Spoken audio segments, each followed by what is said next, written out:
Study IQ IAS, अब तैयारी हुई अफोर्डेबल। नमस्कार दोस्तों, जैसा कि आप देख रहे होंगे, कल से जब से होम मिनिस्टर अमित शाह जी के द्वारा नए जो क्रिमिनल जस्टिस सिस्टम के अंदर बदलाव किए जा रहे हैं उसको लेकर काफी चर्चा हो रही है। कल ही मैंने यहां पर 2 वीडियो बनाया था और एक वीडियो में तो मैंने आपको अच्छे से एक्सप्लेन किया था कि क्या क्या बड़े चेंजेस होने जा रहे हैं मॉब लिंचिंग को लेकर, जो सेडिशन लॉ है, देशद्रोह का कानून है, वो सारी चीजों को लेकर मैंने बताया। लेकिन आज एक और चीज समझ में आई है कि यहां पर जो लव जिहाद का मामला है, पिछले कुछ समय से आप लगातार सुन रहे होंगे, अलग अलग राज्यों में कई लोगों के द्वारा कंप्लेन किया जाता है कि लव जिहाद जैसी चीजें हैं। तो कहीं ना कहीं सरकार, अगर आप देखोगे, जो नए कानून लाई है उसमें कुछ प्रोविजंस डाला गया है। देखो, सरकार डायरेक्टली कोई लव जिहाद नहीं बोलेगी, लेकिन जिस तरह के प्रोविजन डाले गए हैं उसमें साफ झलक रहा है कि कहीं ना कहीं उसको रोकने के लिए सरकार कानून लेकर आई है, जिसके तहत 10 साल तक की सजा दी जा सकती है। ये आप देख सकते हो, लॉ अगेंस्ट लव जिहाद, deceiving women into sex punishable under new bill. तो इसके बारे में आपको डिटेल से बताऊंगा कि एग्जैक्टली इसमें है क्या क्या चीजें हैं, क्यों लाया जा रहा है। चलिए आगे बढ़ते हैं, लेकिन उससे पहले ध्यान रखिएगा, बहुत इंपॉर्टेंट खबर। देखिए, 15 अगस्त तक आपके पास टाइम है। हमारा जो सेल है दोस्तों, साल का सबसे बड़ा सेल होता है 15 अगस्त और 26 जनवरी को। तो यहां पर आप देख सकते हो, कोई भी अगर आप बैच लेना चाहते हैं यूपीएससी से रिलेटेड, चाहे आपको ऑप्शनल की तैयारी करनी हो, इतने सारे ऑप्शनल यहां पर अवेलेबल हैं, कॉम्बो पैक लेना हो, कोई भी चीजों पर आपको सबसे ज्यादा डिस्काउंट इसी समय मिलेगा। फिर पूरे साल भर इतना ज्यादा डिस्काउंट आपको नहीं मिलने वाला। तो जल्दी से हमारे वेबसाइट ऐप पर जाइए, कमेंट सेक्शन में इसका लिंक है, वहां पर जाकर यूज करना है कोड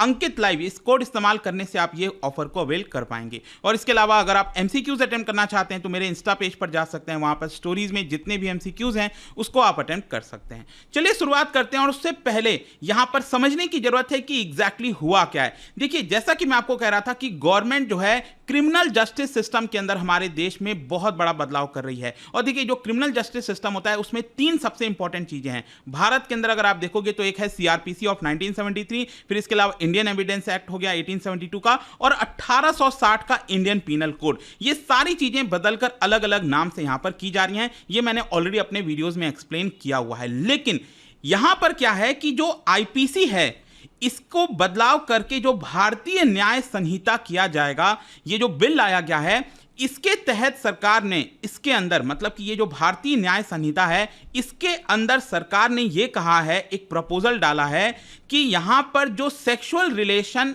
किसी पर्सन के द्वारा किया जाता है by giving their false identity. अब ध्यान से समझिएगा, कई बार आपने सुना होगा, पिछले कुछ समय से देश के अंदर इस तरह की चर्चा हो रही थी, कई लोग इसके बारे में मेंशन कर रहे थे कि मान लो अगर एक कोई रिलीजन का पर्सन है, वो किसी दूसरे रिलीजन की लड़की से अगर शादी करता है, ठीक है, और उस दूसरे रिलीजन की लड़की को बताता नहीं है, अपना रियल आइडेंटिटी नहीं बताता है, या फिर दूसरे रिलीजन की लड़की के साथ सेक्स करता है और वो अपनी आइडेंटिटी रिवील नहीं करता है, गलत करता है, वो कहता है कि नहीं, मैं आप ही के रिलीजन से बिलोंग करता हूं, तो उस तरह के जो केसेस हैं, बेसिकली यहां पर सरकार ने उसको ऑफेंस की तरह लिया है, यहां पर उसमें सजा दी जाएगी। यह प्रोविजन डाला गया है नए वाले कानून के अंदर, और इसी की वजह से, ये जो प्रोविजन डाला गया है, इसी की वजह से कई सारे लोग, कई सारे एक्सपर्ट्स ये मानते हैं कि कहीं ना कहीं ये लव जिहाद से ही रिलेटेड है। अब ये नया बिल कहता क्या है वो मैं आपको थोड़ा सा बता देता हूं। देखो, जो नया बिल है वो ये कह रहा है सेक्स यूजिंग डिसाइडफुल मीन्स। मैं आपको आगे बताऊंगा डिसाइडफुल मीन्स, क्योंकि बिल के अंदर इसके बारे में भी मेंशन किया गया है कि डिसाइडफुल मीन्स का मतलब क्या है। सेक्स यूजिंग डिसाइडफुल मीन्स और promise of marriage without having the intention of fulfilling it. कहने का मतलब यह है कि अगर आप किसी के साथ सेक्स करते हो, ये बोलकर आप कोई प्रॉमिस उसको करते हो कि मैं आपको कोई, मान लो, जॉब दिला दूंगा आगे, अगर आप मेरे साथ सेक्स कर लो, आप मेरे साथ शादी कर लो, या फिर कोई पर्सन कहता है कि आपको मैं प्रमोट कर दूंगा कंपनी के अंदर, आपका जो प्रमोशन है वो करवा दूंगा, आप मेरे साथ सेक्स कर लो।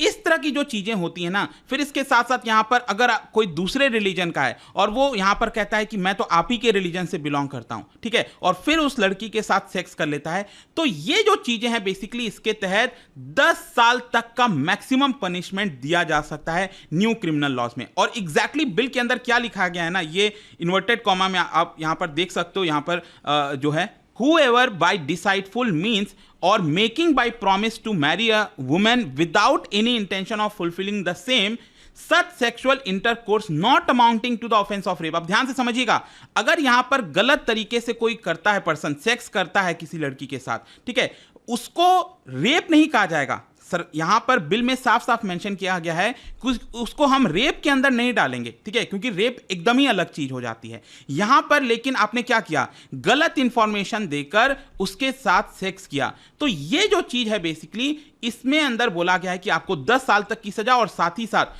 फाइन भी लगाया जा सकता है। अब क्वेश्चन ये है जो मैंने आपको बोला कि बिल के अंदर लिखा है डिसाइडफुल मींस, इसका मतलब क्या है? यहां पर सरकार ने मेंशन किया है डिसाइडफुल मींस का मतलब हुआ फॉल्स प्रॉमिस ऑफ एम्प्लॉयमेंट। मतलब आप किसी, मान लो कोई लड़का है किसी लड़की को कह रहा है कि आप मेरे साथ सेक्स कर लो और मैं आपको ये जॉब दिलवा दूंगा, ठीक है, तो ये, और उसके बाद मान लो जॉब नहीं दिलवाया, तो इस तरह की जो चीजें होती हैं वो गलत होती हैं। फिर प्रमोशन हो गया, उसी तरह से इंड्यूसमेंट हो गया, मतलब कि कोई प्रॉमिस कर रहा है कि मैं 10 लाख रुपए दे दूंगा या इस तरह की चीजें कर दूंगा। और फिर जैसा मैंने आपको पहले ही बता दिया कि सप्रेसिंग देयर आइडेंटिटी, कोई एक दूसरे रिलीजन का पर्सन है, वो एक लड़की से कह रहा है मैं आपका इसी रिलीजन से बिलोंग करता हूं, तो ये जो सारी चीजें हैं उसको सरकार ने कहा है दीज आर डिसाइडफुल मींस, और इस तरह की चीजों में यहां पर आपको पनिशमेंट होगी 10 साल की, ठीक है।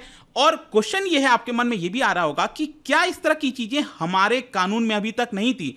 क्या जो हमारा इंडियन पीनल कोड है, आईपीसी है, क्या इस तरह की चीजें अभी तक नहीं थी? मैं आपको बता दूं कोई भी स्पेसिफिक प्रोविजन आपको अभी करंट कानून में देखने को नहीं मिलेगा। हां, आईपीसी के अंदर एक सेक्शन 90 है, उसमें यहां पर लिखा हुआ है कि women can not be said to have consented to sexual intercourse if there is a misconception of fact. मतलब कि अगर फैक्ट के साथ कोई छेड़छाड़ हो रही है और यहां पर वुमेन के साथ सेक्स किया जा रहा है तो उसको कंसेंशुअल सेक्स नहीं माना जाएगा। लेकिन जो अभी कानून सरकार लेकर आ रही है उसमें सरकार ने स्पेसिफिकली लिखा है कि if a man seeks sexual intercourse with a woman by deceitful means, तो ये सरकार ने ये जो स्पेसिफिक वर्ड डाल दिया है ना डिसाइडफुल मींस, और उसको एक्सप्लेन कर दिया है कि ये चीजें डिसाइडफुल मींस के अंदर आएंगी।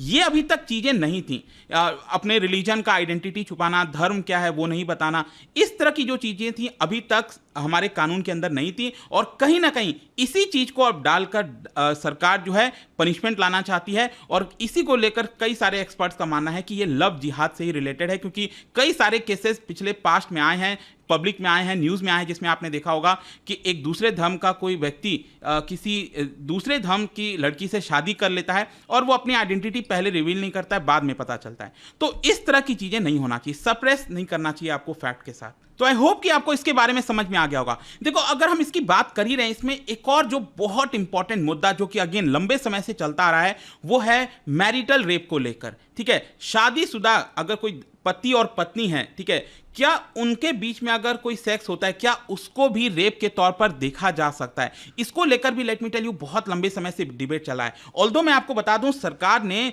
महिलाओं और बच्चों के खिलाफ जो ऑफेंसेज हैं उस तरह के ऑफेंसेज में जो सजा है और ज्यादा स्ट्रिंजेंट कर दिया है, बढ़ा दिया है। जैसा कि आप देख सकते हो, बताया जा रहा है कि जो मिनिमम पनिशमेंट है रेप का, पहले क्या होता था, अभी जो कानून चल रहा है उसमें मिनिमम पनिशमेंट 7 साल का था, अभी जो नया कानून आ रहा है उसको मिनिमम पनिशमेंट 10 साल का कर दिया गया है। और स्पेशली अगर आप देखोगे जो माइनर्स का रेप होता है उसमें तो सरकार ने और ज्यादा यहां पर सजा बढ़ा दी है। अगर किसी भी लड़की जिसकी उम्र 16 साल से कम है तो उस केस में यहां पर मैक्सिमम पनिशमेंट उसका लाइफ इंप्रिजनमेंट कर दिया है, और अगर कोई 12 साल से कम उम्र की लड़की है उसके साथ रेप होता है तो डेथ का पनिशमेंट जो है सरकार लेकर आई है। इसके साथ साथ यहां पर यह भी बोला गया है कि अगर किसी माइनर के साथ गैंग रेप होता है उसमें भी डेथ पेनल्टी दी जा सकती है। और साथ ही साथ एक इंपॉर्टेंट चीज यह भी है कि जो जिस लड़की के ऊपर सेक्सुअल असॉल्ट हुआ है उसकी आइडेंटिटी रिवील ना हो, आइडेंटिटी उसकी प्रोटेक्ट की जाए, यहां पर भी इस चीज को लेकर कानून लाया गया है। लेकिन यहां पर कई सारे ऐसे जो लोग थे, कई सारे एक्सपर्ट्स थे, उनका ऐसा मानना था कि नहीं, मैरिटल रेप को भी इसको ऑफेंस के अंदर लेना चाहिए। देखो, मैं आपको बता दूं कि प्रेजेंट में अगर आप देखोगे इस समय तो हमारा जो आईपीसी है, Indian penal code, section 375 clause 2, उसमें लिखा हुआ है कि यहां पर अगर कोई भी लीगली वेडेड हस्बैंड एंड वाइफ है, कोई भी पति या पत्नी है, लीगली उनकी शादी हुई है और उनके बीच में किसी भी प्रकार का सेक्स होता है तो उसको एक्सेप्शन मांगा गया है कि वहां पर जो सेक्स है वो रेप के तहत नहीं आएगा। अगर मान लो पत्नी मना कर रही है और पति सेक्स कर रहा है पत्नी के साथ तो उसको रेप में नहीं काउंट किया जाएगा, क्योंकि उन दोनों की शादी हो गई है। इसको एक्सेप्शन के तौर पर ऑलरेडी चल रहा था। और जो सरकार नया कानून लेकर आई है, यहां पर जो मैंने आपको बताया ना, आईपीसी को चेंज कर दिया जाएगा, तो उसके अंदर क्या होगा कि अब ये आपका सेक्शन 375 नहीं रहेगा, अब बन जाएगा ये सेक्शन 63, और इसके अंदर भी एक्सेप्शन कर दिया गया जिसमें बोला गया sexual intercourse by a man with his own wife the wife not being under 18। हाँ, इसमें ध्यान रखना है कि जो लड़की है, जो पत्नी है, उसकी उम्र 18 साल से कम उम्र का नहीं होना चाहिए, क्योंकि वो तो इलीगल हो जाएगा ना। हमारे देश में जो मिनिमम एज है शादी करने की वो 18 साल है लड़की की, ठीक है, आप सबको पता है। तो 18 साल से कम उम्र नहीं होना चाहिए। तो अगर वो 18 साल से ऊपर है और दोनों ने शादी की है तो वहां पर रेप नहीं कहा जाएगा। और जैसा कि मैंने बताया कि इसको लेकर ऑलरेडी बहुत डिबेट चल रहा है हमारे देश में। आप देखोगे सुप्रीम कोर्ट में, पार्लियामेंट के अंदर, सोसाइटी के अंदर, कि क्या मैरिटल रेप को भी लेना चाहिए कि नहीं, इसको काउंट करना चाहिए कि नहीं। क्योंकि इसके जो विरोधी हैं, जो कहते हैं कि हमें मैरिटल रेप को नहीं लाना चाहिए, उनका ऐसा कहना है कि क्योंकि हम अपने देश में अलग तरीके का सिस्टम देखते हैं, हमें जो इंस्टीट्यूशन है मैरिज का उसको बचा कर रखना है। यहाँ पर मैरिटल रेप जैसी, कई लोगों का कहना होता है मैरिटल रेप जैसी कोई चीज़ नहीं होती है, यहाँ पर फैमिलीज डिस्ट्रॉय हो जाएंगी अगर मैरिटल हम रेप लेकर आएंगे तो इस तरह नहीं होना चाहिए। लेकिन कई सारे ऐसे एक्टिविस्ट हैं जिनका कहना है कि नहीं, हमारे देश में महिलाओं के खिलाफ बहुत अत्याचार होता है और इसी की वजह से मैरिटल रेप एक ऑफेंस के तौर पर आना चाहिए। मतलब कि अगर लड़की, अगर कोई पत्नी ही क्यों ना हो, ठीक है, भले ही उसने शादी कर लिया हो, लेकिन अगर वो मना कर रही है सेक्स से, तो यहां पर उसको रेप के तौर पर काउंट करना चाहिए। और इसके लिए उन्होंने उदाहरण दिया है कि अगर हम वेस्टर्न सोसाइटीज में देखें तो वहां पर ऑलरेडी इसको ऑफेंस बनाया जा चुका है। तो भारत को भी इस तरह लाना चाहिए। हम प्रोग्रेसिव सोसाइटी की तरफ बढ़ रहे हैं, अगर हम इसको लाते हैं तो कहीं ना कहीं हम न्याय कर पाएंगे महिलाओं के खिलाफ। आपका क्या सोचना है इसको लेकर, डेफिनेटली मुझे कमेंट सेक्शन में बताइएगा। बट आई होप ये जो दोनों टॉपिक था वो आपको इस वीडियो के माध्यम से समझ में आ गया होगा। जाने से पहले एक इंटरेस्टिंग क्वेश्चन, क्या बता सकते हो, क्योंकि हम यहां पर महिलाओं के खिलाफ अत्याचार की बात कर रहे हैं, तो आपको पता होगा सुप्रीम कोर्ट का एक बहुत ही ज्यादा फेमस जजमेंट था, लेट मी टेल यू, जिसकी वजह से बहुत सारी चीजें बदली हैं देश के अंदर। और वो जो जजमेंट था, वो जो केस था दोस्तों, उसी के तहत फिर सरकार एक एक्ट लेकर आई थी पार्लियामेंट में, जिसका नाम है sexual harassment of women at work place. क्या बता सकते हो वो केस कौन सा था जिसके तहत ये फिर एक्ट लाया गया था? इसका राइट आंसर आप सबको पता है, मेरे इंस्टाग्राम पर तो मिलेगा ही, वहां पर अगर आप नहीं हो कोई बात नहीं, टेलीग्राम से ले सकते हैं इसका सही उत्तर। मैं कई सारे जो एमसीक्यूज हैं वो यहां पर स्टोरीज में डालता रहता हूं। बाकी अगर आपको पीडीएफ चाहिए तो टेलीग्राम पर आइए, अलग अलग सोशल मीडिया पर आप जुड़ पाओगे। और जैसा मैंने बताया था, यूपीएससी की अगर आप तैयारी कर रहे हो, just use the code Ankit live to get maximum discount. And I hope की वीडियो आपको पसंद आया होगा। मिलता हूं आपसे next time. Till then, thank you very much, see you soon. Study IQ IAS, अब तैयारी हुई अफोर्डेबल।